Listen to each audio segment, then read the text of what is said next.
All right. We see everyone coming in. Dr. Porter, is that you? Yep, I'm here. Yes, sir. How you doing? I'm doing great. How you doing? Good, good, good to see you. Good to be seen. Yeah. They say better to be seen than viewed, I guess is the term. Oh, yeah. So we have a lot of people joining in now. This is going to be a fun talk. We're essentially getting into, you're doing some amazing stuff. We've done some work. How do these things connect? Yes. A lot of people saying, hey guys, how you doing? Mhm. Cool. All right, so we can dive in. Everyone seems to be joining in. So yeah, essentially as partners, we've seen each other's in various spaces and circuits, and we've always been trying to work and solve the same problem, which is Mhm. how do we get health into people's hands? Right? How do we prevent disease, reverse disease, as opposed to treat it and mask it? And this is where you've been doing some incredible work, and we've been in the background using your products as customers, you know, and experiencing them. And and there's some thinking around how between our two communities for which they're both here today, how that Mhm. they can both benefit from sort of the combined science. So we'll chat on that today. We also have an announcement on our book, The DNA Way, that just came out, that everyone should know about for those of you that are just joining. There's an easier way to get access to science through that book. We try to make it as easy to access as possible. So take a look when you get a chance, The DNA Way. But we can get going. Yes. Cool. So, what we can discuss today is we we have things that we know in terms of personalization. Here's how the body works. Here's how you may, identify a red flag or something to prioritize. And then you have a solution. Mhm. So you've identified the solution. Here's what's going on. And by pairing these two things together, it becomes so powerful because now all of a sudden the solution can be personalized to your unique individual problem.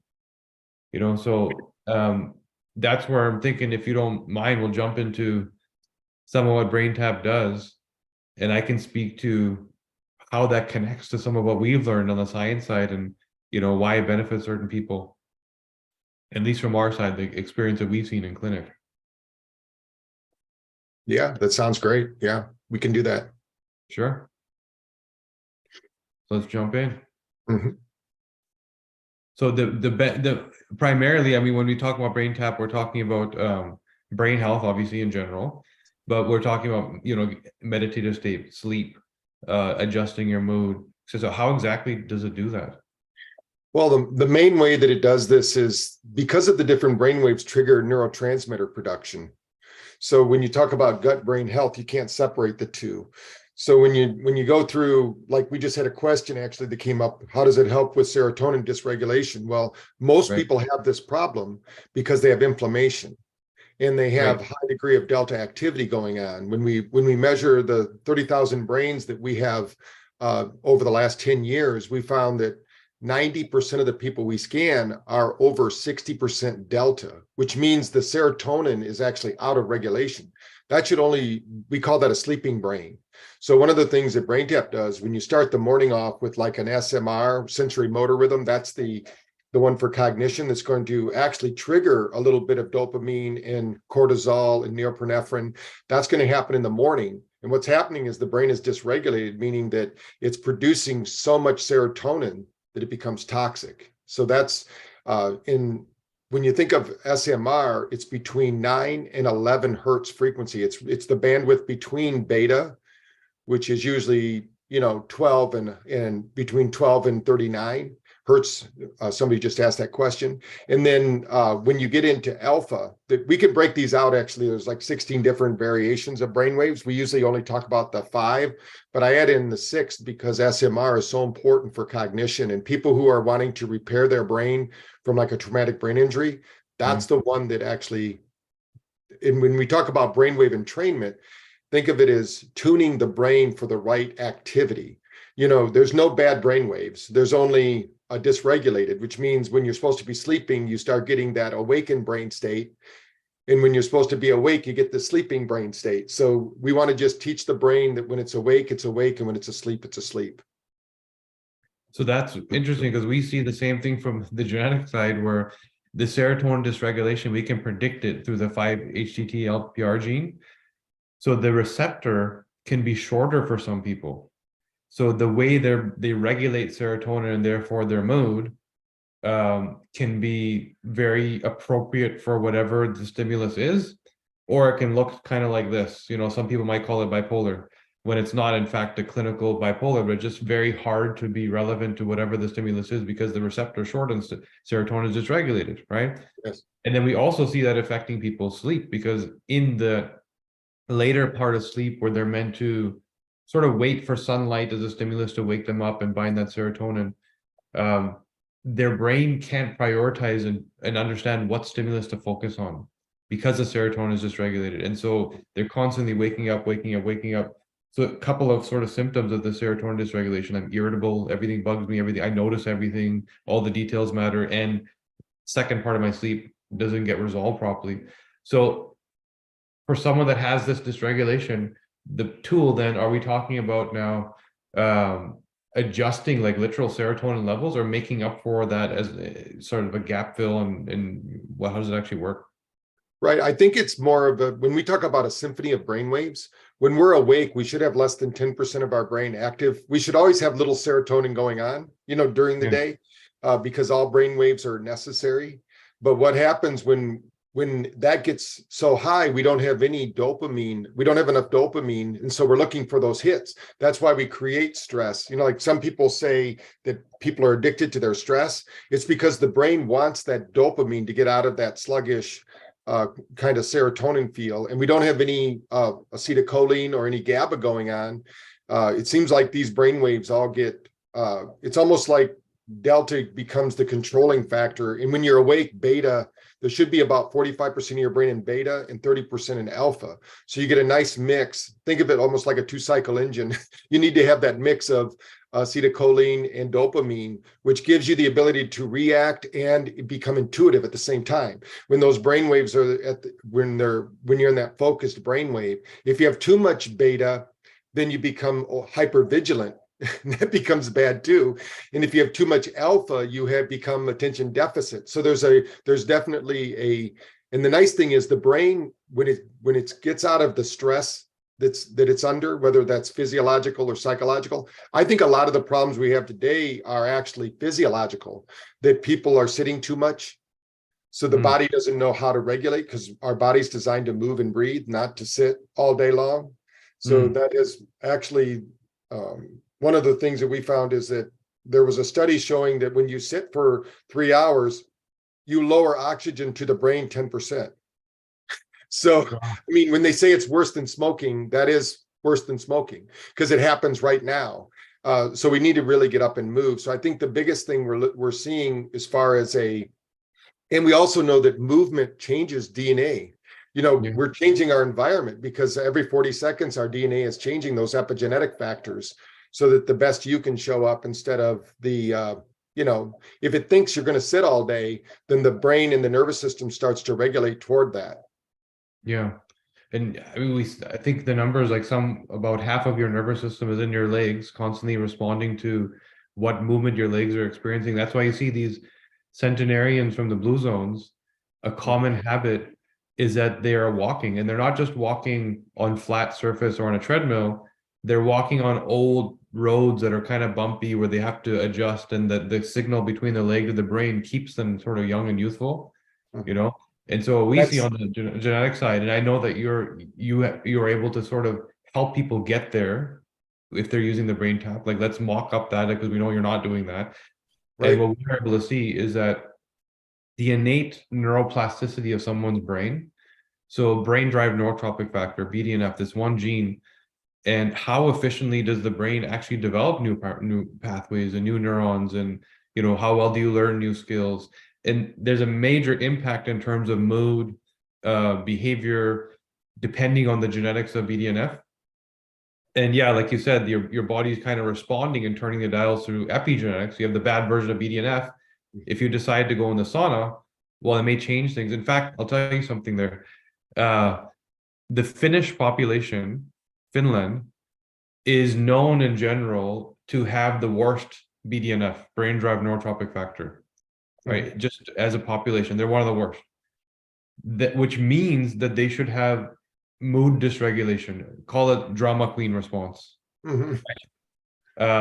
Because things mean a lot and everything is a problem, right? Meanwhile, Finland is voted the happiest country in the world. So what's going on there?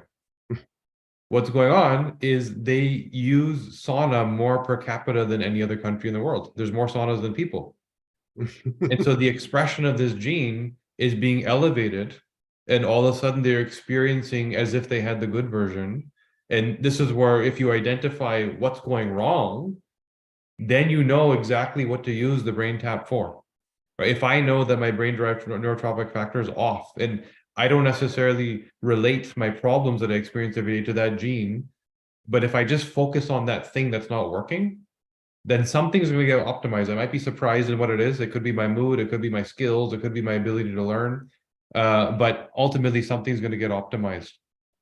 So how does somebody then select, how to focus on what to work on? Yeah, well, let's first go back, because you said a lot there, and I want to just respond sure. to the first things you said. When we're walking and we're adjusting our brain, you said it keeps them youthful. That's because walking really stimulates that SMR training. That's what our AM sessions mimic. Now, if you exercise and use the neuroplasticity, we actually have sessions on the BrainTap by Kathy Smith, who's an exercise physiologist, that are walking sessions that actually have the SMR brainwave while you're walking, because you could listen to that even while you're driving a car. It's not one that's going to put you into a deep trance state, but you can also use them in the morning to energize. We call them digital coffee. So what's happening is, if you find out, one of the ways you know you have a dysregulated brain is if you can't function without your coffee. Now, I know there's a big move in the biohacking field for coffee, and I love coffee myself, but it's not something you should do within the first 2 hours of waking up, because when you do, your body, and I'm sure we could even show that genetically, your body becomes dependent upon it. Your brain is very I wouldn't say lazy, but it's efficient with its energy. If you're going to do it for it, like if you're going to stimulate with synthetic like coffee and things like that, then the brain's going to go, you mean I don't have to gear up and get this SMR brainwave going, because it takes energy. And I think the main thing people are missing today in our world is energy.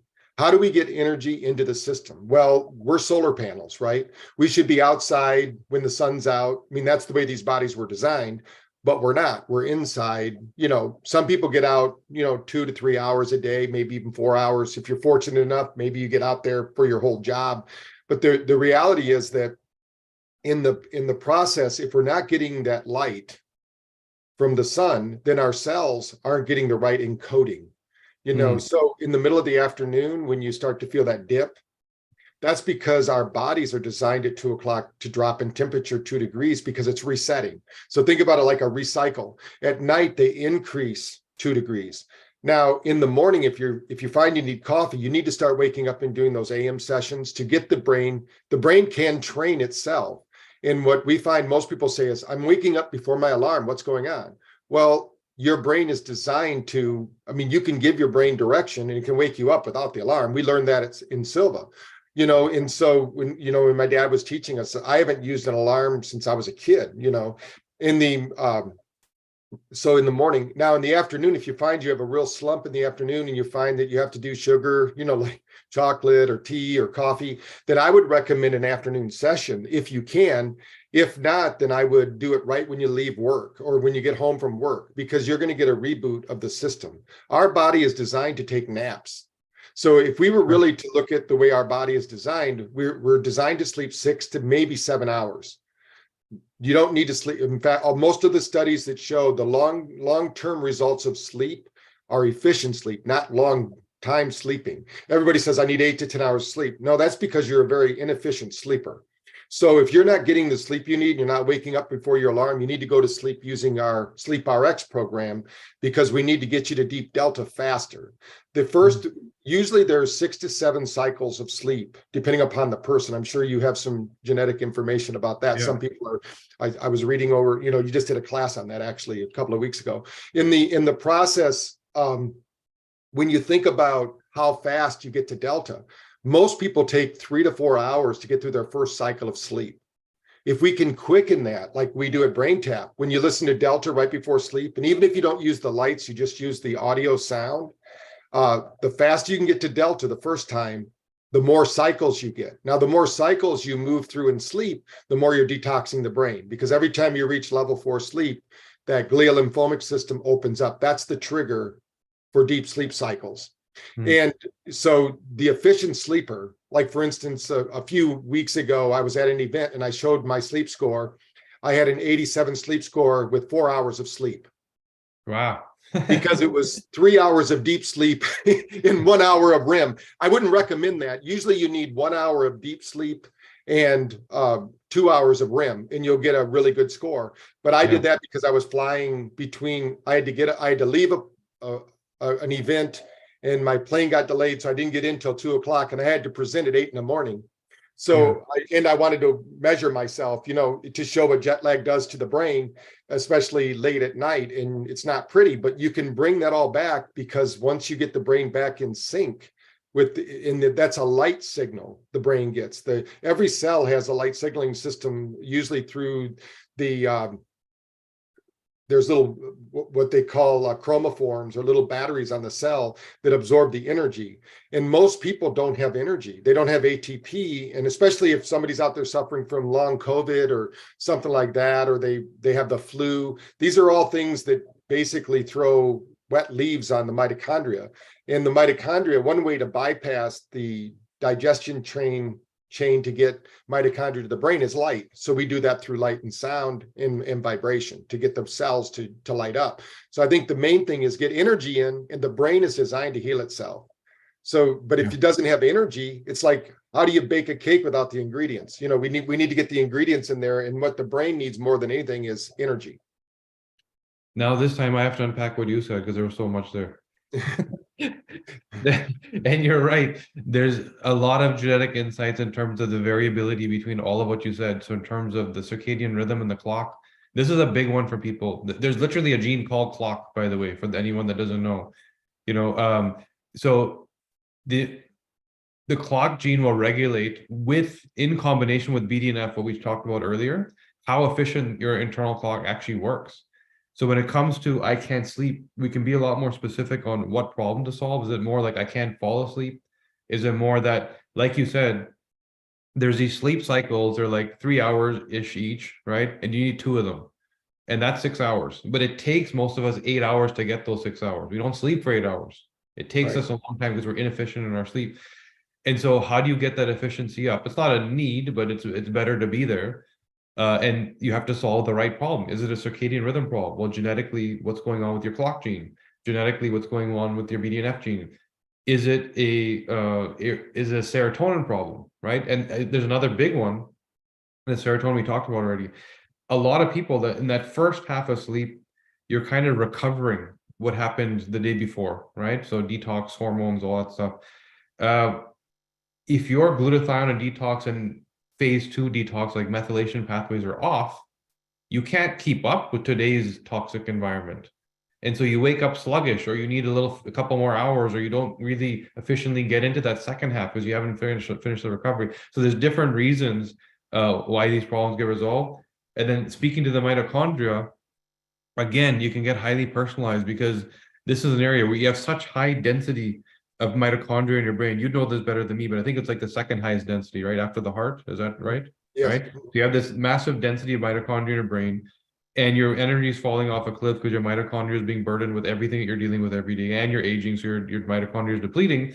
But some people do that a lot worse than others. The SOD2 pathway and the antioxidative pathway, and all of a sudden that has to be your priority, right? You may be solving the wrong problem. And then with using your tool, if I know that my SOD2 and my GPX genes are off, I know my mitochondria is not resilient and it's not ready for today's reality, right? Then I know that when I put my BrainTap on, I have to focus on this because this is a specific area. This is my why, right? My why is my mitochondria is off. I don't make enough energy in my brain. And exactly what Patrick just described is what you're going to experience. And you may not know that that's what's going on, you know? Right. And we're big believers at BrainTap. The number one thing is nutrition first. So you give them tips on what to do nutritionally because you've got to bring it. One of the nutrition that we talk about all the time is light, though, because light is the most underprescribed nutrient that's Yeah. out there. So we need to do that. And I think that you'll know if you're sluggish, like someone asked what frequencies or wavelengths are better for cognitive function. We've been talking about that. The morning, you've got to start your morning off right. So if you can, number one, do some exercise in the morning, some stretching, some kind of physical workout. I do a sauna every morning, when I'm home because I have one here. And then I do my exercises, then I do my BrainTap because all of that's going to build neuroplasticity. Whether you're in the sauna, whether you're doing a physical workout, whether you're doing breath work, all of that is really changing your brain. Now, to get the most out of it, so I want to really point this out to people who are yoga people or Tai Chi, is that there are a lot of people out there that think that Tai Chi and yoga is just the physical movement. No, that's to get your brain ready for meditation. Both of those practices are designed to, now one is like Tai Chi is a slow moving movement kind of meditation. But if you want to get the most out of both of those, spend some time. When I was in India, they said the most powerful pose in yoga is the corpse pose. Right. So most people miss out on that. So think of when somebody's asking about neuroplasticity and what's the best brainwave, our brain is the way it is really because of a lot of exercise, right? We get up, we balance, like you said, all that, mostly what our brain's doing all day long is keeping us balanced and helping us to look on the horizon. When you look at people as they age, what do? They start looking down, they start shuffling their feet, they're really missing out on that SMR brainwave because they don't have the balance. So that's why we have things like at the biohacking conference, I'm going to be introducing a balance board that we're working with a company on that does the physical training of the brain physically so that you can get that balance back because nobody's practicing that anymore. Of course, when we were kids, we were doing all sorts of games from hopscotch to running to dodgeball to all these things that are quick movements that are teaching us. And then as we get older, we forget to play. And so our brain loses, it's just like any other muscle, except it's the nervous system in the neurology. If we don't use them, those neurons will start to what they call neural pruning. So one of the things we can do is start doing things differently. I have 5 different things I do during Monday through Friday every morning. They're similar, but they're different because you want to do something different so the brain doesn't start thinking, this is one of the best things you can do for your brain is just have a variety of things you do, conversations, things, books you read. I always I'll read a novel, then I'll read a self-help book, a novel, self-help book, because I want to get both the right and left brain involved. And it's always BrainTap is great and I use it every day, but it's only part of the solution. You've got to do even more than that. It's got to be a part of what you do, or something has to be there for you to do the neuroplastic change. And I think that when you can look at the DNA, like you said, I think it's a great way to look at it. And when we went through mine, it was right on. I mean, it was like you basically had a cookbook for me on what was happening in my physiology. And I think that as we turn on those cells, I don't know how that responds to the DNA testing, but I know that as our best, you give the options. This is the way it expressed poorly. This is the way it expressed positively.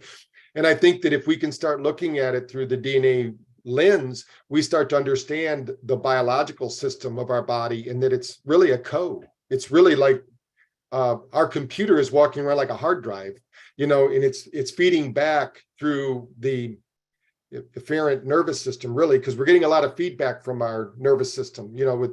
They say that epigenetics, the coding that comes back to our brain is actually like almost 100 times more than our nervous system information because it's happening so quickly and it's happening at the speed of light rather than the speed of thought, which is, when you're looking at it from the surface, it doesn't look that much different, but it's a lot different. I mean, we're talking about instantaneous changes every 40 seconds to every DNA strand in your body. And so when you know where you're starting from, we need to know a basis for that.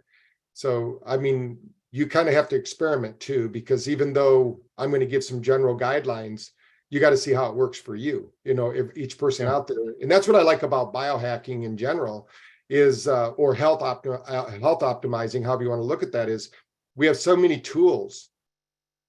I just Yeah. started to test a tool that's called the No Watch. I don't know if you've heard of this. No. It's a new device. I'll show it to you when we get to biohacking. It actually tracks my stress over time during the day. Oh, wow. And so you probably show people who don't handle stress so well, right? So that's one of the key factors. And if you're gaining weight and your body is like the insulin drip continues, if you're under stress constantly, my wife always says that I'm never stressed out, and the watch actually proves that. I was almost 98% calm the whole day, even though I had a few stressful events going on. But I've worked a long time doing that. But if you get stressed out, if you have these, I was driving with my grandson the other day on our little UTV out at my property, and I had 4 stressful events, while I was driving with him. He's only 10 years old and he likes to go fast, right? And so grandpa's sitting over there getting stressed out. Well, each of those 4 events caused a spike in cortisol, Yeah. and then which led to adrenaline, which led my liver to dump 25 grams of sugar into my system, just like eating a candy bar. Yeah. Now, if I'm stressed out all day long, that means the liver is no longer being used as a cleaner to the system. It's being used to produce sugar to fight off your stress. And Yeah. even though you're not being chased by a saber-toothed tiger, now what happens is the insulin drip gets turned on, and it's like a faucet that you keep going in, and you see it dripping. So if you have that propensity, especially genetically, like some people say it runs in their family, but it's somebody once said it doesn't run in your family, it's because no one runs in your family, but that's not actually true, because some people just have a propensity to be more stressed, right? That's what you see. So I think if you could just kind of share with people how you find that out on DNA, because I think that's one of the biggest factors right now in health, is that people don't understand that it's not always what you eat, but what's eating you and how your body processes that, because our body can produce all the sugar we need if we feed it the protein, fat, and fiber that's necessary as the building blocks. Yeah, both of those things you said can be highly personalized. So both diet, nutrition, and insulin response, all of that above, and then stress. So you talked about stress first. So there's some people that can take on more, and there's some people that take on too much, meaning that the outcome can be different. Take me, for example. The way that I process reward and the things that normally would be stressful is I run towards them. Right? My dopamine levels, genetically determined, are way down here. Like it's very hard for me to experience pleasure or reward because the actual receptors in my brain aren't dense enough. So least possible. Then there's a protein called COMP that clears these dopamine molecules out, and all of a sudden you go back to normal, which is where you're supposed to be. And mine is super fast, hyper fast. In between, there's also something called MAO, which works on that metabolic pathway, and mine is also fast, right? So now, when you take that combination, feel it way down here, and it's gone before it started, I'm seeking reward. Whatever happened isn't good enough. So the outcome of that is I will drive myself to burnout. Right? And so as a therapeutic tool, I will keep doing it. It's very hard for me to be satisfied with the status quo. And so I'm sure if you were to measure my stress levels at any time, they're not healthy. I now understand this about myself, so I manage it. I schedule things and I make sure to shut off at certain points. I do what I need to do. But earlier on, I was really sick, which is where we got to where we are. I had 5 chronic conditions, and this was part of the root, is that I was taking on too much and burning myself out. The opposite is also true. If you have a very high dopamine expression, which you can determine with the DRD2 gene, and very slow clearance, there's a constant anxiety experience.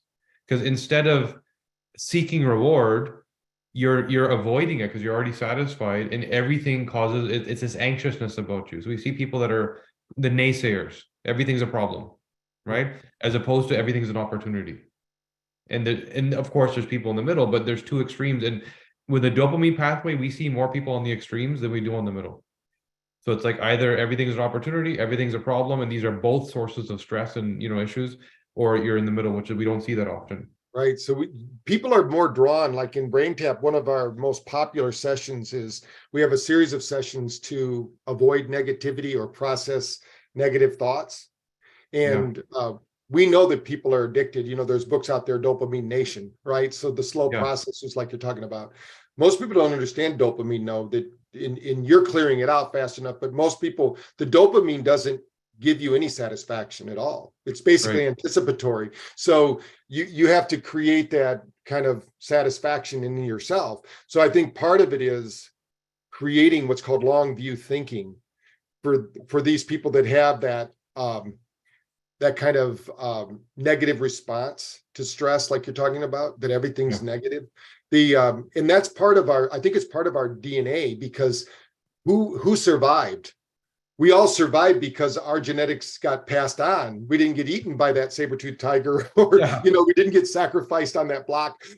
So these genetics, I was just reading where it says that 20 generations could be feeding back into this life as memories inside of us as genetic codes. Because when mom and dad, when you were born, you had mom and dads and their mom and dads and their mom and dads. All of that's coming in as a code. And they now say that one little space of DNA can hold 70 terabytes of data.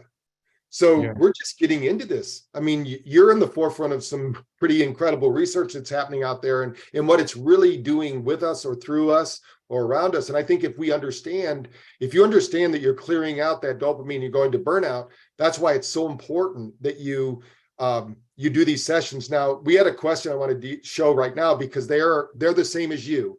Tanya had a question, and she's asking, she got the BrainTap 2 weeks ago, and she's starting to feel tired. Well, if you're like you are at first, you're used to running at 100 miles an hour, and now we're saying slow down, smell the roses, and you're saying I didn't even know there were roses, because it's just a blur. So now you're slowing down, and the brain's going, hey, I'm used to having this high degree of cortisol coursing through my veins, and the neuropinephrine and all these exciting neurotransmitters that are great if you're trying to get the job done. But then when you start we're disrupting that. It can take up to 6 weeks to regulate the system, because the system has to reformat, really. Think of it, your nervous system right now, and we're talking about the brain, but really we're talking about the nervous system. And when you start to down-regulate the nervous system, because you're one of these people that are, I would say it's almost like a hyper-vigilant person, like that has PTSD, because they're always looking around, trying to figure it out. And then you teach them there's nothing to be scared of. Well, for a while, they're not going to believe that, because every day this is how they woke up, and they believe that that's the way they're supposed to operate.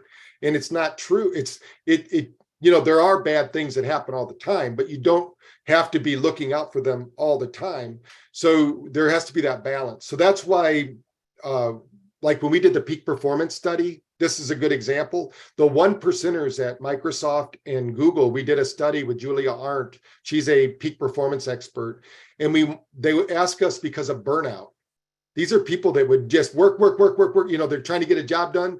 And actually, if they don't have a deadline, they would pass out. And what we found out, number one, was they were highly depressed. We improved theirs we said, just do a 20-minute session in the middle of the afternoon, when you're starting to feel low, instead of going to get your coffee or tea. And you can always have your coffee and tea after doing the BrainTap, but do the 20-minute session.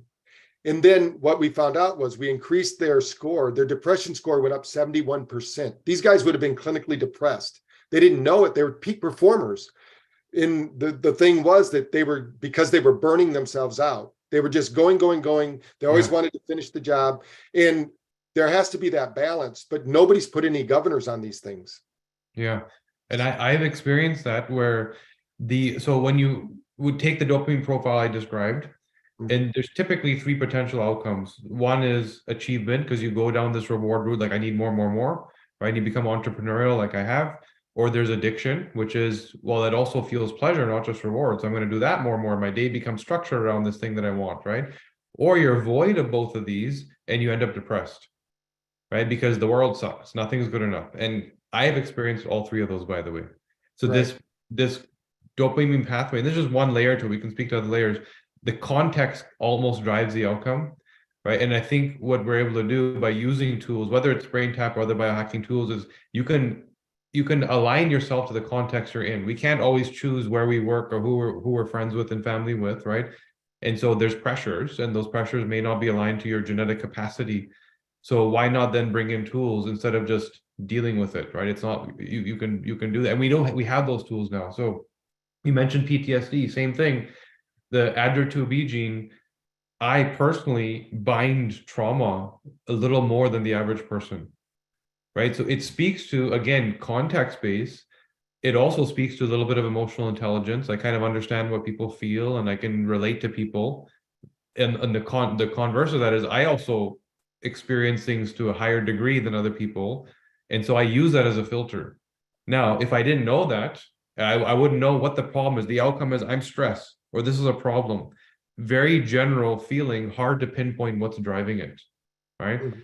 It also gets driven by BDNF, brain-derived neurotrophic factor. When you're off there, it leads to this sort of a shell shock experience. The hamster wheel spinning, ruminating, can't stop thinking about it, right? Really, really good if you're trying to be a scientist in a lab with blinders on and just doing a really good job at something. Really, really bad when you're trying to work on a team, and everything for you means a 10 out of 10 when it may be a 2 out of 10. And it's very hard to be functional in that team.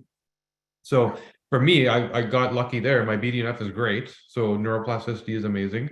But it also means I don't give as much meaning. So when I walk into a room where people really care about some outcome of something, I'm like, it's okay, let's just move on. Big deal, right? It's hard for people to keep up with that. So I may create stress for others. But understanding this, we find that there isn't a genetic session that we go into people that doesn't become like either a marriage or family counseling session because everyone starts to understand how their brain is actually wired and who they are. And it's not just that person bothers me or I bother them. No, you're seeing the world differently. Your perspective is different. And this is awesome now, where it used to be, here's who you are, good luck. Now it's, here's who you are. We have tools to make adjustments. And now we have personalization. Here's exactly how your brain works. Here's the red flags for you. Here's the red flags for someone else. Here's the problems that could lead to. And by the way, here's a tool like BrainTap or any other tool. Plug it in and bring this suboptimal level to an optimal level. Focus on this, right? That's all we're saying. With genetics, you're able to prioritize. What's the job that my body doesn't do well, Mhm. right? And here's the many problems that could come out of that job. Many spokes out of this hub, right? If I know that job and I fix that, a lot of stuff is going to get better. Some that was intended, some that was completely unintentional, right? And I'm sure you see this over and over again with yourself too. People go into like, hey, I want to sleep better, but then everything else gets better too because they're fixing that central root cause, right? Yes. Yeah, I think what's nice about knowing in the DNA what is going on, what your low points is a lot of people always ask, what should I start with? Yeah. Well, once you know what to start with, you can always optimize your brain function. But once you know the liability, you might be working on an area, you might be exacerbating the problem by doing the wrong sessions. But the main thing is, I think that people realize, and they're really honest with themselves once they get the report back. Like when you talk to me, I mean, it rang true to me, and I said, we did that video. It's one of my podcasts that we did where we talked about my Right. DNA and what was going on. And it was very true, so I think that if you can just kind of think it's not fixed, but you need to know what it is so you can observe it and then make adjustments, because some things are hardwired in, right? 80% of what we are can change just by your environment, but 20% is kind of hardwired, right? Would you say? And so once you know the hardwiring, you have to work around that. Like you said, like when I'm a big picture guy like you, and I don't like getting into the deep minutia of things. That's why I have to hire people that are like that, and I have to distance myself from them, because if I can get bogged down, but I need them. I know in business, you need that person who can drill down Yeah. So I know those are like two different kind of people. What do you see in the DNA that somebody listening today would kind of know if they fall into those categories? Oh, very clear. We will go into a corporation and we'll map out an entire team. You know, who's supposed to be the accountant, who's supposed to actually be the CEO or the whatever, because of the way their brain works.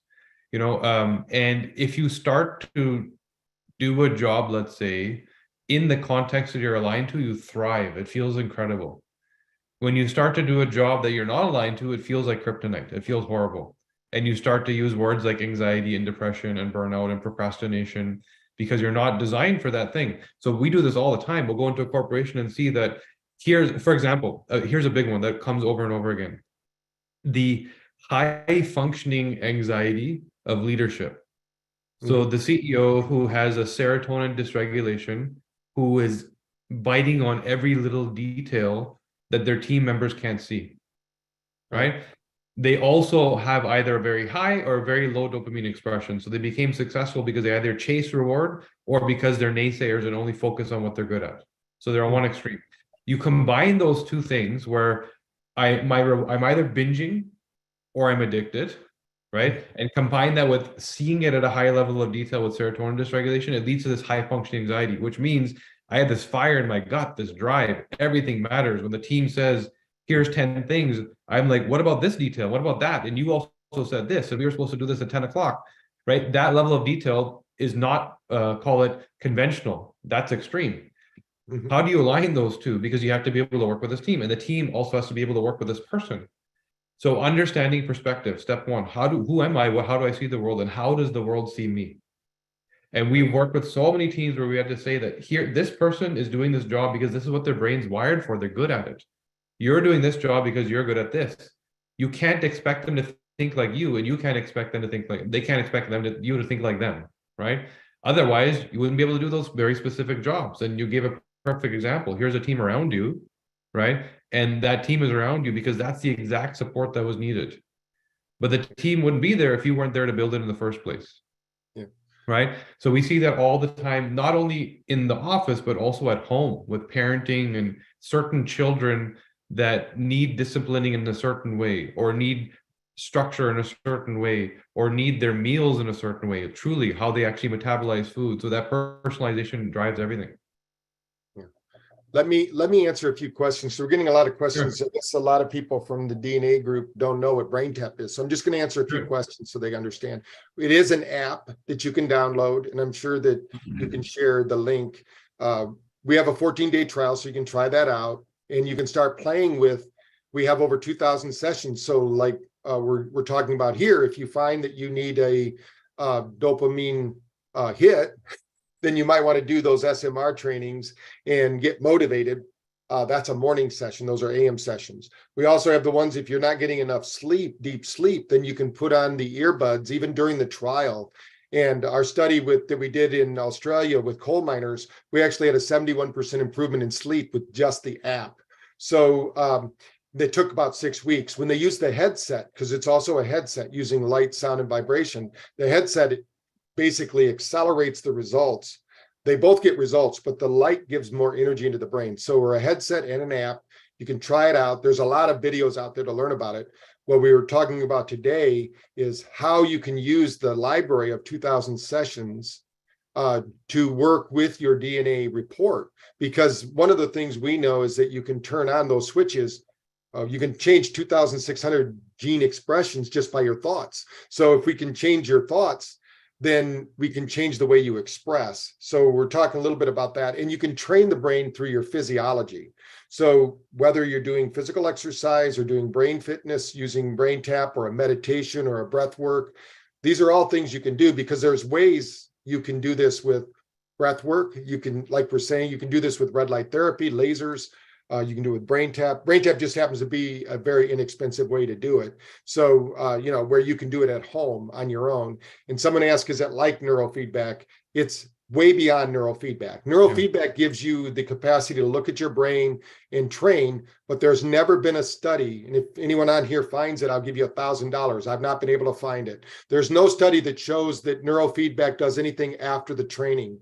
It's basically an experience. It's like going to a movie. It's a great movie. It's good, but you got to keep going back to the movie to get that experience. BrainTap, we've shown over and over again that once you train the brain using light, sound, and vibration and the algorithm that I've created for over 30 years, we've had like a concussion training that we did with every high school student in Gaylord, Michigan. We found the people that used BrainTap after a year later, we went back and measured those people in the study that did it with and without BrainTap. The people that used BrainTap had between 30 and 70% neurological improvement after a year. We have a dementia study that we helped every person in the study get off the dementia scale in 6 weeks. We went back 6 months later and they all had improved their neuroplasticity in 6 weeks. So the brain can learn. We're going to teach the brain the way the brain learns. Like your genetics, the reason that you're listening to us right now is because you were able to interpret the signals of light, sound, and vibration in your reality, like a tiger or train or a cliff or whatever. You were able to read the signs of reality and stay alive, or your genetics were, I should say. You weren't there, but whoever your ancestors were able to pass on those genes to you, and you have superior genes than people that were alive, 100 years ago or 200 years ago. So that's kind of just a little bit of a roundup so people understand a little bit, hopefully, of what BrainTap is. Sure. And we can keep going with questions. I know we promised people we would do that. So I see a note here about autism. I can tell you from our perspective that, and this is really the reason I personally bring this up, is because working with children is a really big deal to me. It's a big focus. The reason why we became a commercial company is because my niece actually had anxiety issues that we cured by understanding her genetic code. Instead of having her on a pill, it was actually just a hormone and vitamin D problem. And so with autism, we see it as two things. There's this innate condition, genetic condition, let's call it, a switch that's been turned on. Child has this problem. That's a tiny fraction of what we see today. The majority is a child was exposed to something that they weren't genetically aligned for, whether it's heavy metals, toxicity, EMF, some kind of toxic insult to the cells, which then leads to neural inflammation, and eventually there's behavioral development issues, right? So what I'm trying to say here is that understanding the pathways of detox, anti-inflammation, antioxidation, the key things that support cellular health, will first of all identify, let's use the word risk. How susceptible is this child to the outcome of all these toxic threats in our environment? And second, what to do about it? What system do I need to support? Is it the anti-inflammatory pathway? Is it the detox pathway? What's the thing that's going wrong? We've seen many, many hundreds of kids that we worked on now that have gotten better, meaning this progression stops and sometimes reverses. Again, I'm speaking of the child who changed, who developed something, not the child that was born with a condition. That we don't deal with. We're waiting for one day a magic switch will be turned off when a genetic therapy exists, but it's not there yet. So let's see. Next question. Let's see. Let me answer that too. Sure. In working with that too, we've done a lot of work with autism, and we find they're missing the alpha brainwave. That's the one. And so think of it as they don't have the capacity. Every brainwave, think of it like a Wi-Fi network, and it's turning on and off these switches. So if you don't have that Wi-Fi network online, or it's very low energy, it's not going to work as well. Like speech, we found in one of our studies we did with Joquita Handy in California, that once we trained the kids, it took about four weeks for most of them to get 23% of their brain in alpha. Remember, we want to have it about 30 to 35% to function properly. Right. But once we got it to 23%, 90% of those kids started speaking. She's a speech pathologist, so that was a big deal. So, when you think about nonverbal, and stress causes people not to remember things because their hippocampus isn't functioning correctly. So that's what's happening there. So you can, if you do the things like you're talking about, getting them to get the right nutritional supplementation and get the right vitamins and minerals and getting the right activities, then do the BrainTap with it, you're going to see an acceleration of results. So there's a question here about dementia. I have some thoughts there, but what do you think? Well, what we find with dementia, as we get older, unfortunately, that SMR brainwave starts to atrophy.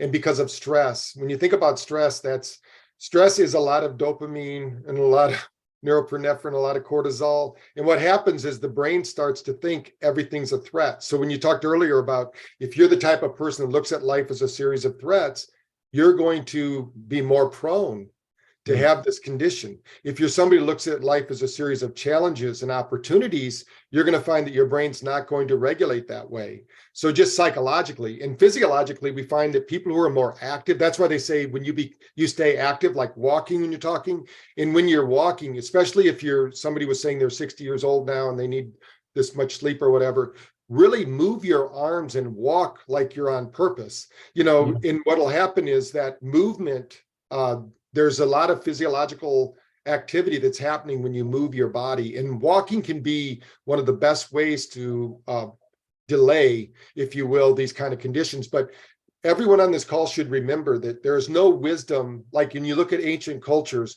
there's no wisdom of the youngsters.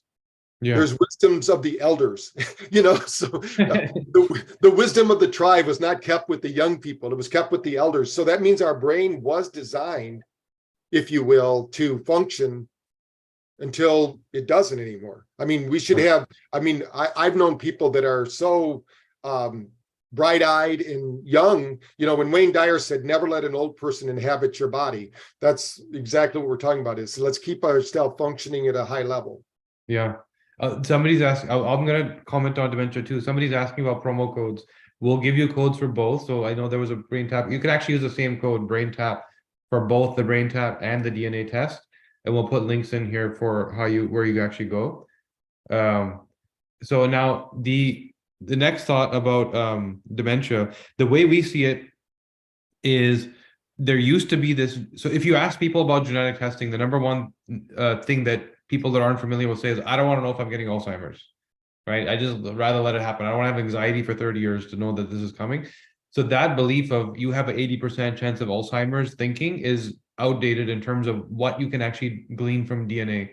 What we're saying is that's step one. Okay, there's propensity, but what is the driver? What is the biological function that's failing? For example, today, so much of Alzheimer's is inhalation based because of how toxic our cities are. You're breathing in things that your body cannot detoxify, that's leading to neural inflammation and brain cell death, which leads to dementia, right? So if that's the GSTP1 gene, protects your lungs, there's a glutathione process, binds toxins, helps you clear. If you're not doing well there, that becomes a priority. For so many other people, it's their gut. Like me, I'm entirely missing the GSTM1 gene. I don't even have it. So my gut doesn't have a detox system, doesn't have a first line of defense. So if I'm eating the wrong foods and I'm going to drive gut dysbiosis, leaky gut, eventual leaky brain, that's my why for dementia. For some people, it's their ability to transport lipids, the cholesterol that your body uses to reduce inflammation, it also uses it in your brain. And this amyloid plaque that gets built up, there's one gene that determines how efficiently you move that stuff around your body. So if you're not doing well there, it's more the reaction is a problem as opposed to the causation. So we can be very specific so that there's an action plan as opposed to you got a risk of Alzheimer's, good luck, which is, not useful information. It's more like why and what do I do about it? And you name a chronic disease, genetic sort of insights have gotten to this level now, right? Right. I think too, if you think about that, the recipe for dementia, being overweight and being unhealthy, is exactly what the news is telling us we should do. Eating all this bad food. I mean, the one thing you can do, if you're worried about Alzheimer's, if you can smell peanut butter, believe it or not, if you smell peanut butter, then you're fine. If you don't smell peanut butter, you're 5 to 10 years away from Alzheimer's. You can start doing, the nice thing is once you know, I'd rather know that I'm going to round the corner and there's an accident than not. And so once you keep your body, there's a lot of proof out there in brain health, the sooner you can take care of your brain and keep it peak, the better it is. I did a little thing they do for NFL quarterbacks, because I was doing a thing with just showing how the brain works and how they're looking at multiple things. And I was told, I'm 62 now, and they said, your brain, you did it better than most quarterbacks in the NFL. But I've been doing brain work since I was a kid. I grew up on brain machines. So you just got to keep using the brain. And we don't have, quote, dementia in our family. So, but nobody did. When I was growing up, there wasn't any, what we're having right now is a lifestyle program, so if you're scared, eat the foods that are healthy for you in your brain. exercise, keep your body moving, and keep doing some kind of brain fitness, and you don't have to worry about those things. One thing is you can worry about them, but the worst thing that happens is you try to rebuild your house after a hurricane. It's better to fortify your house so when the hurricane comes, it doesn't bother you. Yeah, That's for that's the sure. key. Yeah, that I mean goes back to this question Tony's asking. It makes me think the same thing. Tell me about social anxiety disorder. It's not, you got to stop thinking about it as just a disorder up here. It's also the way that Patrick just described, keep the house in order. It's not just the window or the door. You got to, the whole thing has got to be structured and maintained. If your gut is off, your brain's going to be off, right? And it's not just one thing. It's this inflammation. There's one word we got to get rid of. So what we're saying is BrainTap is a great tool to reduce the outcome and get you into the state where you want to be. How do I manage this way I feel?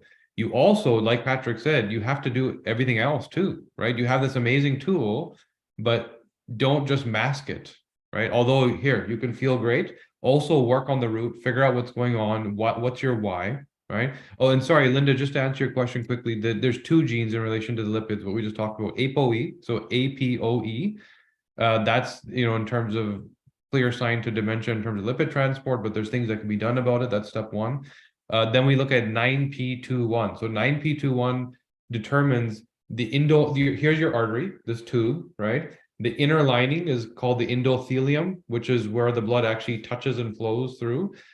We can determine how robust that is, meaning how prone to inflammation. And that's a clear sign in terms of cardiovascular disease, Alzheimer's, diabetes, a lot of things. So it's between those two. There's a couple other nuances there also, but sorry, someone's asking me a direct question. How soon do we think AI will be able to interpret the DNA results? So our platform already has an AI tool in it. Just to answer Dinesh's question, it gives you reports, anxiety, keto diet, hormones, things that you understand. But we also built what we call the gene cast. So the gene cast reads to you the genetic side. Here's your gene, here's what version you have, and here's what it means, and it's personalized to you. So let's imagine you have this personalized podcast that's telling you about your DNA. It's very hard for us to do that for everyone, so we built an AI, and that AI is improving. We're already working on the next iteration, which is more interactive, where you can ask questions and dive into it. Somebody's asking you, Patrick, about tinnitus. Well, we don't have specific sessions for tinnitus, but we have a good number of people telling us that their tinnitus is either lessened or goes away when the brain's balanced. I've not done a lot of research on that, but it seems like a lot of people are getting tinnitus nowadays. So I don't know what's happening out there. I don't know if there's any something going on that we don't know about, or that's the way the body is showing up with all these assaults, like you're saying, from EMF and all these other things that are happening. That's what's going on, is all these chronic conditions that used to be rare, that were innate. I have this thing, is what we believe. I have this, right? Now everybody is developing all this stuff because the inflammatory load is so high and hardware is starting to fail. Now, what goes first? Is it your ears? Is it your joints? Is it your brain? We are all wired differently at the hardware level. What we can see is a system level. If you understand the genetics of each biological function, you know what's going to make you sick. What sickness? We don't know. It's a bit of a Russian roulette, but we do know that here's the job that your body doesn't do, and this is going to lead you to getting some form of chronic disease. Keep in mind that 14 of the top 15 killers in the US are all rooted in inflammation. So inflammation drives 14 of the 15 top killers. So if you deal with this one thing, you just don't know which one you're going to get. And now it's also tinnitus because, again, the toxic load, mostly from the environment, is so high. And just so everyone knows, number 15, which is actually number 3, is medical error. So it's just doctors making mistakes. It's the number 3 cause of death right now. So that's also rooted in inflammation, because you wouldn't have gone to the doctor if you weren't inflamed to begin with. So they're all the same.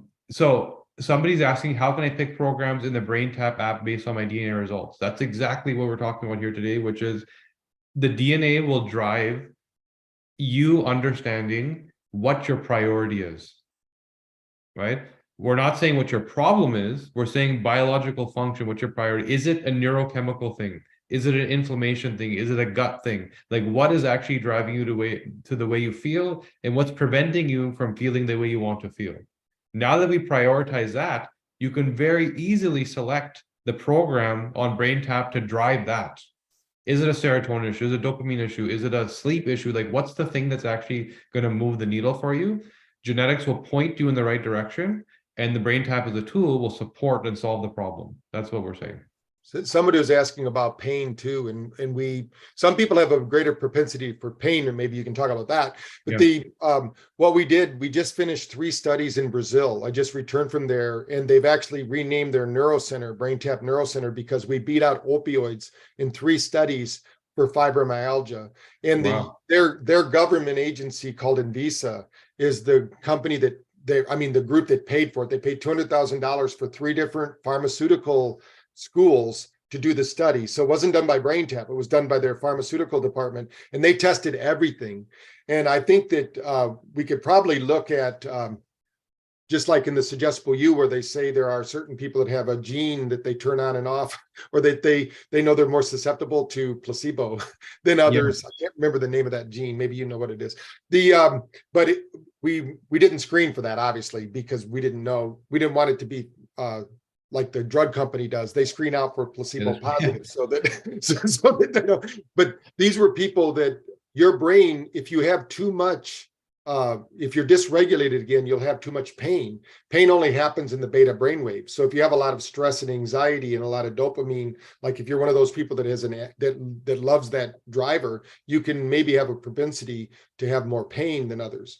Myself, I went through painless surgery without any anesthetic because my dad trained me to go to level and have surgery without anesthetic, because everybody can do that too. So it just depends. Our brain is the most powerful pharmacy. So anything that's driving, I always tell people, emotions drive behavior, but your physiology drives the emotion. So, when you think about when you look at somebody in the movies, they have to get their physiology right. They're not smiling and happy going, I'm depressed. Their shoulders are rolled forward and drooping. Yeah, no, for sure. And when it comes to pain, the key area we look at is methylation, so the response to pain. And I know you eat well and you supplement well, so you're probably doing things right there already, right? So when it comes to this methylation cascade, people think of this MTHFR gene, which is spoken up a lot, but there's actually a full cascade. Think of it more as a chain, and each link in that chain needs to be looked at to understand where you're actually not doing well. So this is a process where your body's doing 3 things. It's constantly, the thing that Patrick keeps talking about, it's constantly managing your gene expression. So your methylation is turning the dials on your genes so that they're operating appropriate to whatever's going on. You're running, you're eating, you're crying, your genes have to give you what you need at that given time, right? Second thing is they're sending what's called a methyl group to make toxins water soluble so you can get rid of them.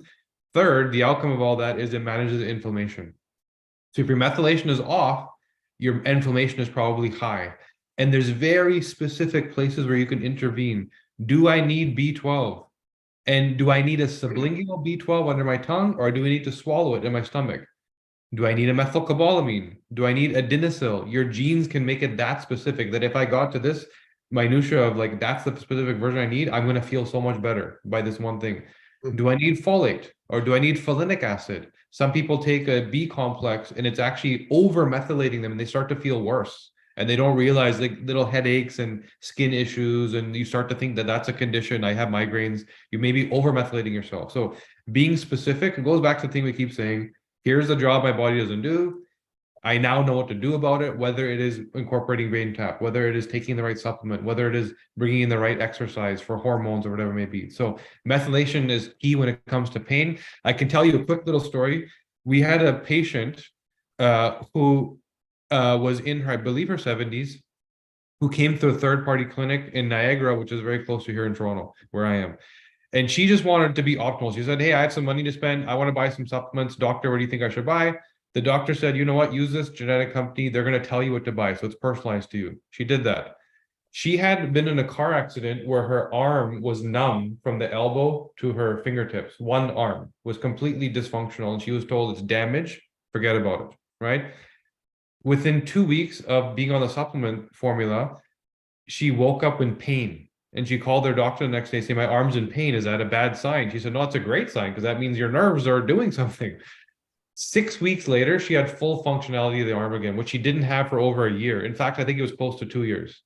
Why? We weren't trying to treat the arm. We didn't even know she had this problem. All we were looking for was, again, what jobs did her body not do well? Her methylation was completely messed up. So we made a cocktail that supported that.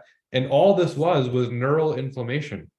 She had inflammation in the area where the damage was, and 2 years in, she still hadn't recovered. It wasn't damage per se, it was just inflammation. So the inflammation got unraveled in 6 weeks, full function of this arm, which she thought was dead. So that's just a simple example of solving things at the root cause level. Let's see what we have here next. Yeah, is there new, so somebody said, if I had my DNA done a while ago, is there new research? So that's really one cool thing about, for you on the consumer side about DNA, not the best for us. So genetic testing companies, you know, test your DNA once and you're done. That's it, right? Because your DNA never changes. And that's why I should point out, a lot of companies become data selling companies because they need to figure out a way to make money. So we don't do that. We have a clinical side, right, that we built instead of selling data. But yes, you test your DNA, you go back to it a year from now, we've learned more, so you now know more. It's in your portal, it's there. We just keep updating it and you keep learning. Our clinicians also keep getting trained, and I keep learning every time I speak to somebody. So those insights keep building in. Your DNA is permanent, doesn't change, keeps going from there. Let's see.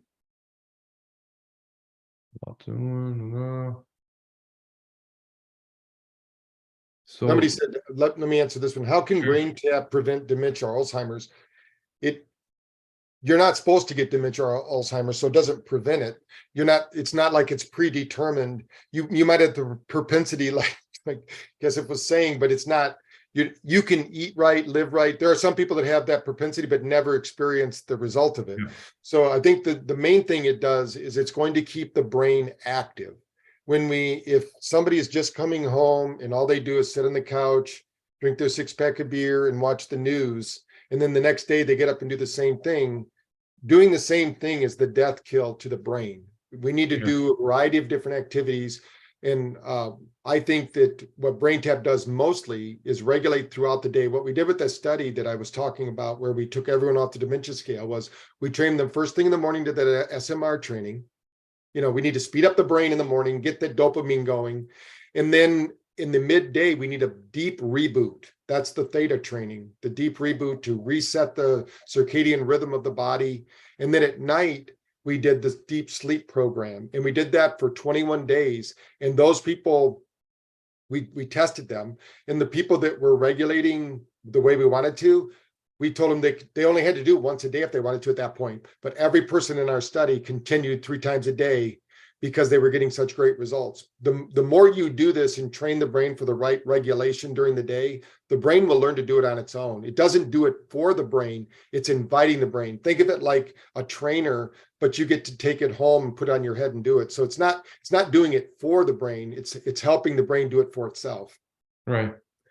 And that, you know, again, just to your point, as you're saying that, somebody in the box is saying, I'm 39 years old and I'm a trainer, I do everything right, but I'm seeing early signs of dementia. So it's exactly to your point that it's not, why at 39? That's not typical. There's a cause there, right?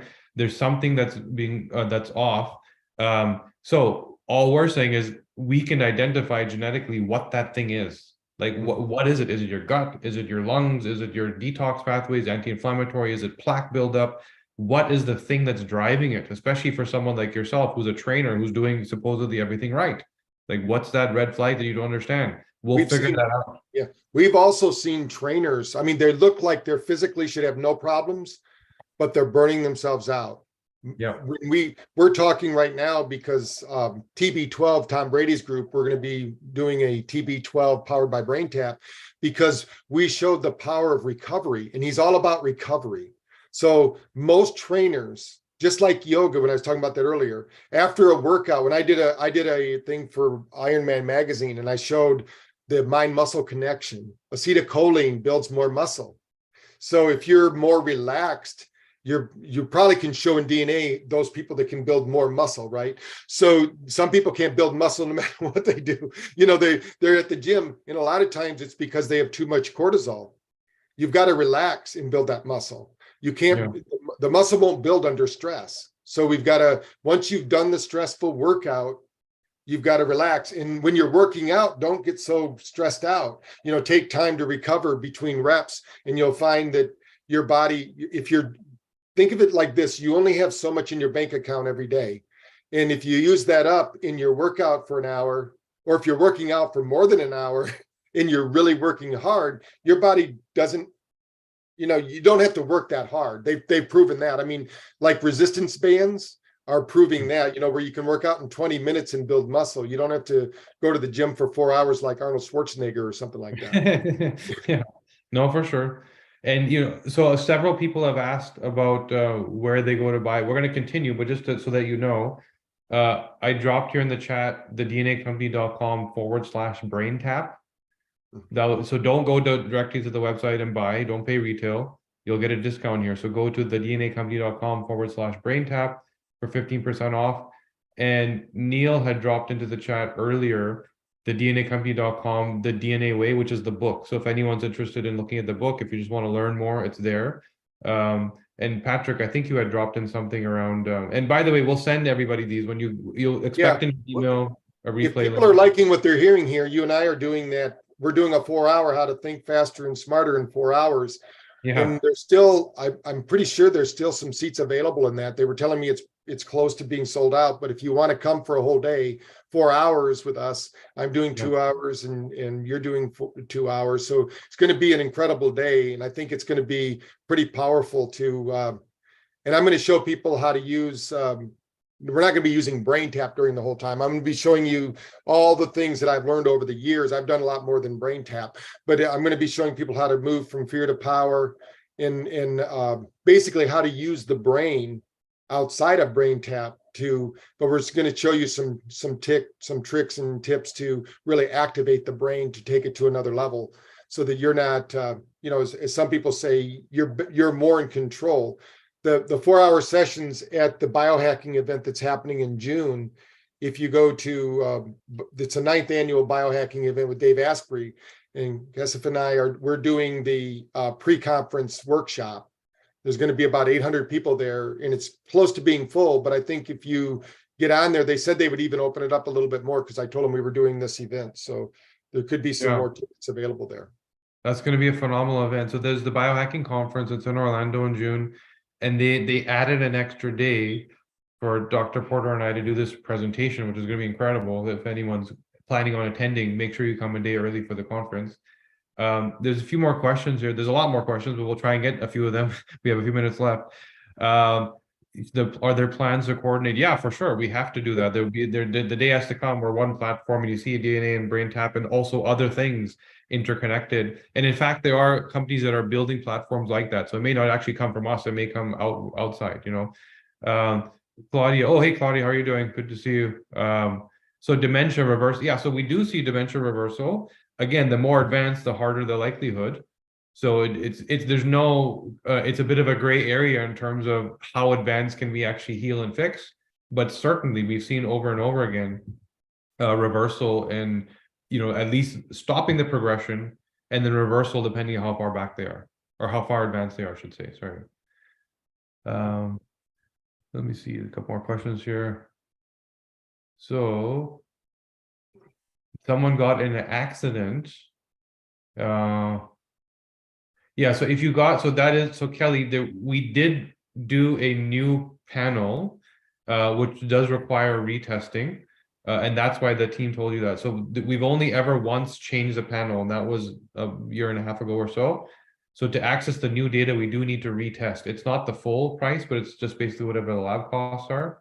But I think there's definitely valuable information there in terms of, injuries. But even the original report has a lot of methylation and brain stuff in it. So that should be helpful. Let's see. Somebody was asking about neurofeedback, and my background is I'm the Dean of Brain-Based Medicine at Quantum University, and I teach people to do neurofeedback. But most neurofeedback technicians, including the Cybernaut Institute and all those people, they don't give you a take-home program. Well, BrainTap is the take-home program. If you needed help with alpha, we have over 600 sessions that are specific to brainwaves. Even gamma, we've had people had a psilocybin experiences without a psilocybin because we mapped the brain for gamma. And we find that gamma produces a lot of GABA, which is a precursor to DMT. So you might have one of those spiritual experiences like you'd have with, but the main thing it does when you're in gamma is it breaks down that amyloid plaque that you were talking about earlier in the brain.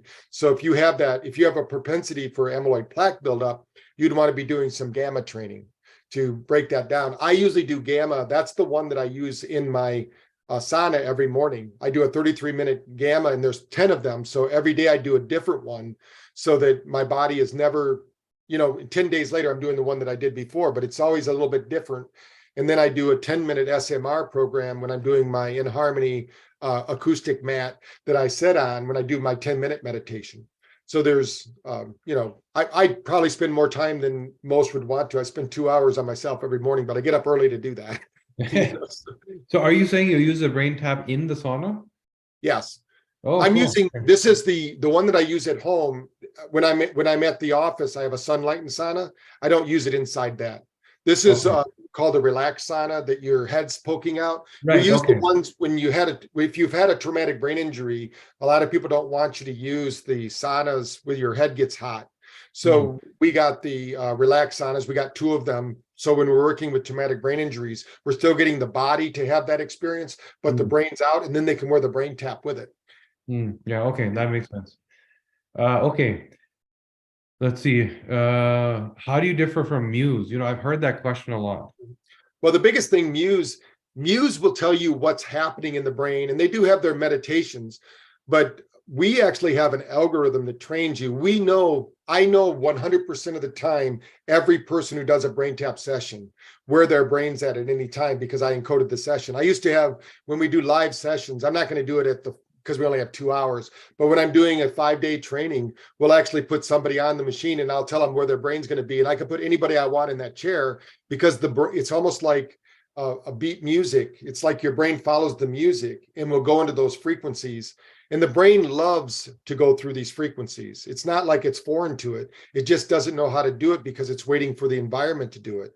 Like sitting next to the ocean will produce alpha waves. So we're doing the same thing. So it's more about training the brain, getting it to do what it's supposed to be doing. So it's normal for the brain to do these things. In other words, that's what I'm saying.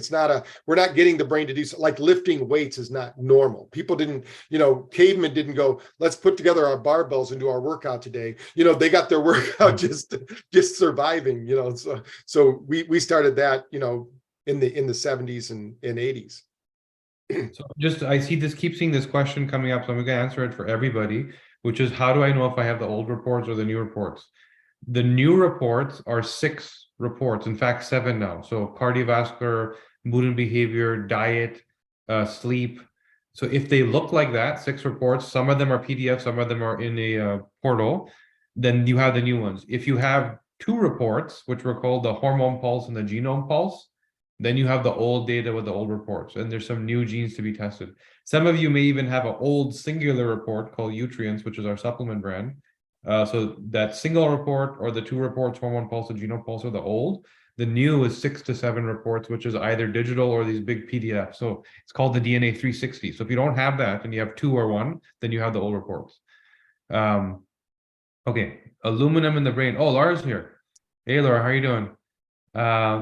Yes, for sure. So she's answering somebody's question. Is there a chart in BrainTap that says what works best for different issues? So I know there's the app where you can scroll through and pick different programs, right? I guess what they're saying is like a quick reference guide. We are, one of the things to do that, we have to file with the FDA because we're considered now a digital drug. So we are working on that. But if you put in almost any symptom, you'll see solutions come up. And we do have, because when people say, will it help with heavy metal release? Let me just ask, when you're detoxing the brain by sleeping deeply, that's the best thing you can do to release heavy metals, is get your sleep back where it needs to be, because those pathways of detox only open up during deep level 4 sleep. So we don't actually, it's kind of hard because we can't claim we fix anything until the FDA says we do, because the medical community owns the word cure. So, but what we do is we put you in the right physiological state where your body can do what it's designed to do. So Yeah. your body's designed to clear out those toxins. Even mold. What happens though is the brain gets used to the mold and thinks there's no problem. So that's why a lot of people living with mold, they go, if it's so bad, why am I still living here? Well, the brain thinks you didn't think it was worth leaving. So you're just living there. It's like living next to a paper mill. You get your body, your nervous system gets used to it. Yeah. And when it comes to detoxing, we tend to get specific for each individual on how to do it. It's not there are one size fits all answers, great, but if you get specific, you just have so much of a better time, especially when it comes to women and things like menopause. So for example, a lot of heavy metals actually get stored in your bone. And women, when they enter menopause, lose bone density. And when you end up having heavy metals leach back into the bloodstream that were not there. And you were wondering, like, where did this all come from? So, and then you start to solve the wrong problem. What's my exposure? What's my exposure? You weren't exposed. You were storing it. You just put it back into the blood. So when it comes to heavy metal detox or any kind of detox, mold, whatever, we just try and get very specific for each individual, as opposed to here's a general answer. That's where you get stuck in the trial and error, and one of the answers is, yeah, having physiology aligned and your brain aligned and ready to detox, right? And that's where tools like this are also awesome. Somebody was Lung. asking too about, we have over 600 sessions that have no voice. So you can do your own meditations with it. The problem is most people need to change their negative voice. So when we've measured people who meditate, believe it or not, we've only had a handful of people in the history of time that we've measured with EEG that actually are getting the response they think they're getting when they meditate. Even in India, when we went to India, we did a series of people that were meditating for 10, 15 years, and they were stressing out their brain. They weren't relaxing their brain. They knew they needed to meditate because they were stressing, but they actually stressed themselves out more because when you close your eyes, by the way, without using light to keep it, the retinal flashing is actually keeping the brain awake. When you close your eyes, you shut down almost 1/3 of the brain because it's processing visual information. And if the brain can shut down and restore, it's going to do that. So the minute you close your eyes, you're shutting down those pathways that need to be retrained. Somebody's asking about this 40% off. Was that for the conference or was that for the That was actual? for the conference. But if they if they use your link to buy, they're going to get the equivalency of more than 40% off because we've combined a package that they get with your link to buy BrainTap. Oh, okay. So You'll we'll get share the that. 1 year instead of paying $1,007 for the whole program. I think it's only $797 or something like that. So they get that off. We're going to share that with everyone by email after. Yeah. So everyone here is going to get the replay anyway, and then we'll have all those notes in there. Oh, Dara. So Dara is visiting us from Israel, by the way. She has a really cool podcast out there. So lymph system, yeah, same thing. You have to be specific. There's the lymphatic system, and there's also the glymphatic, drainage of the brain, which happens in your sleep. And so we have to be specific once again. There's a lot of things you can do, from like physical manual drainage to supplementation. Then there's actually knowing the biology of, like, okay, I start draining this stuff. Where does it go? Is there an exit? And having that exit prepared. There's, a clinician I was talking to yesterday that has a protocol that she calls pre-tox. Before you detox, you have to get the body ready to exit everything and get it and clear it. So there's a lot of stuff you can do in terms of lymph removal and lymph clearance. I would just say that you get the body ready for it first. Otherwise, where does it go? ADHD and genetics, huge. Genetically, I am supposed to have ADHD and I don't, right? So what does it mean? There's a couple, the dopamine pathway, seeking reward, right? Constantly being prompted by the next stimulus, serotonin dysregulation, everything gets my attention. I always am looking for the next thing to draw attention to, and high comped activity, fast clearance of neurochemicals. So I'm constantly moving on to the next thing. So any one of those things, a child sitting in a classroom could express behavior that looks like ADHD. The same exact things that could be called ADHD are also that child's superpower. I seek reward. I see every detail. I can move quick and think quick and just give me the tidbits, and I can use that information. So again, it's a lot of that is contextual. There's also the gut. So how well you're doing in the gut, and how that gut brain vagus nerve connection can lead to behavioral issues. So, but that's also a great area where, again, if you have somebody that you're kind of acutely trying to deal with while you holistically unwind all of their bad habits, which takes time, that's again where you can incorporate something like BrainTap and get them feeling good quickly while you unpack all the bad habits and make them, be in the state they're supposed to be. Okay, so there's yeah, somebody else just asked about ADHD. Is there a link between what's discussed with maybe the pairing of TPH? So not really. So somebody said TPH and BDNF. So when you have the optimal TPH, there's a phenomenon called epistasis, which turns the BDNF off. So all we're saying is that you would have the suboptimal BDNF more in terms of your mood, not so much in terms of the neuroplasticity. So it's more of a trigger if your BDNF itself is off. That's what you have to look for. Okay, what else do we have here? We have 1 minute left. I didn't realize that. I'm going to put into the link too. Somebody's asking about brainwaves and different things. I'm going to put a copy that you can put in the email there. They can download the PDF of my book, Thrive on Overdrive. It's the full book. They can just download it and get it answers a lot of questions we don't have time to answer. And it will teach you about it. So you can download that book, just read it in your reader. If you have a Kindle reader or an iBook reader, should work just like a book. So you can use that and it'll explain some of the things we didn't get to answer here today. And it talks about brain waves and what we can do about stress and things of that nature, because stress drives a lot of these things we're talking about to the negative. We want to, because once you're in stress, you become a survivor instead of a thriver, and we want your nervous system to be thriving. So we're going to rapid fire a couple of things here. There's no extra charge for the pre-day. Someone's saying if I'm at Dave's conference, would I have to pay for the extra? There's no extra charge if you have the ticket. The Dropbox links are there to get the book, which is amazing. Our book is at thednaway.com. So go to thednaway.com. And our book actually just launched last week, which is really exciting. We work with Hay House, a publisher that saw value in what we do and said the world needs to know. So the book just came out. It'll tell the story of all the systems in the body and how to make it easy to, get yourself healthy. There was a link here. Somebody asked, it takes me to the DNA page. So the link that we had put in for the DNAcompany.com/BrainTap is for a discount on the DNA test for anyone that's here today. That's for a discount on the DNA test. For the BrainTap promo, if anybody wants to get that set up, look out for the email that's coming. And there was the annual subscription. There's going to be a discount there that will come in the email right after this. So thank you, everyone. Oh, one last quick one. What's the difference between what we do in 23andMe? 23andMe is you have an 80% chance of Alzheimer's. What we do is here's why and what to do about it.